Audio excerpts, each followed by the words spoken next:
How y'all doing? Nick Brengle here, and today we're talking about the DZO Vespid Prime, the 35mm, and the Blackmagic Pocket 6K, and of course, the beautiful Phantom LUTS from DZOFILM.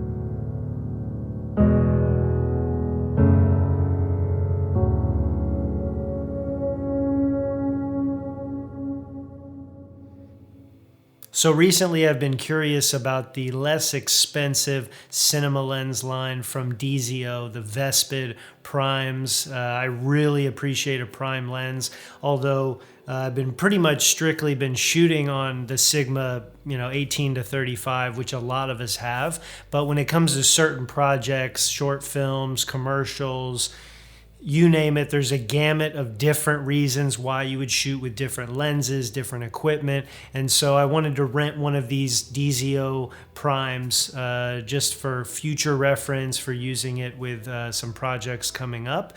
And so I rented it a few weeks back, and I've been able to shoot, I think, as much as I'd like to. It's been really, really cold here in the DC area, so being outside has not been pleasant. We're getting ready to have, or actually as you're watching this is probably another snowstorm, ice storm, whatever's coming through. So it's wind chills in the negatives, and nobody wants to be outside shooting video when it's that cold out. So.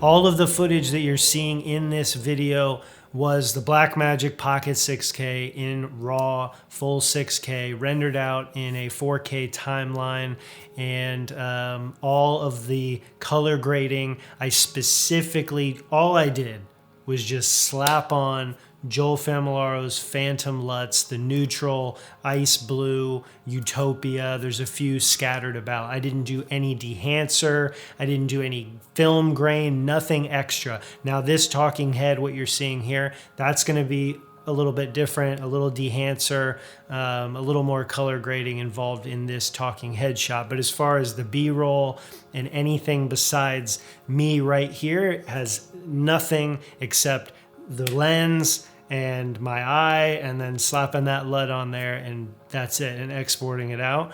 I just wanted you to get the cleanest version of what this lens can do when paired with this camera. One of the scenes specifically that I used lighting, and it'll actually pertain to this setup right here, but it's with my wife downstairs in our living room, and I actually used the Nanlite Pavo tube, the 15C or 15, whatever it is, the old version, the old 2-foot version, and I used just literally that one light, and then I had, of course, some practical sort of accent lights off behind to get a little separation and just have some fun. And so yeah, I'm actually doing that on this setup right here, and I'm going to show you that right now. But I have the DZO on. It's a 35mm, which equates to like, I don't know, 60, 70 mil on this sensor. So I'm gonna switch it to the Canon 10-18, which is super wide. And I'm just gonna show you the setup and what I'm doing here. And then you could see the lens, I guess, in my hand, and and we can wrap it up from there. But I wanna give you an idea of this setup. I know a lot of you ask about how I'm doing whatever it is I'm doing, so I will do that now. Okay, so we're here at a much wider shot. It's ridiculous. We would never do this normally, but we have the Canon 10-18 millimeter on there now. Hopefully it's in focus. I think it's at like f5.6 is the lowest it can go, or highest it can go, however you choose to word that. And now I'm holding the 35 millimeter DZO, the Vespid Prime. And yeah, let's just talk about this setup very quickly. I have my port keys monitor right here in front of me that I can control every aspect of my camera besides the follow focus, which I have my nano nucleus, so I have a controller for that. But everything else I can control from here. I could change the iris, the ISO. I could change even the aspect ratio, the resolution, all of that from this monitor. I have the Rode NTG2, the OG, using that microphone going down here on the ground to my DR60D. I check the levels beforehand, so I get a general sense and then just go from there. I have the old Pavo tube, the 2-footer from Nanlite, and I have the grid on there with the little mini honeycomb, and then I have another layer of diffusion that I've wrapped around it, and I think it's at 100%, and it's about 2 feet from me. So going for just kind of a specific look, I was trying to only use the Pavo tubes, so that is my main key light, and then behind here is the hair light, and that's one of the mini Pavo tubes, and then of course these little extra lights, little accent lights, to just create some more depth in a smaller space that I'm trying to, if you've been around the channel, I try to use as much of this space as I can and create depth. And so, yeah, that's really the setup. Nothing else super fancy.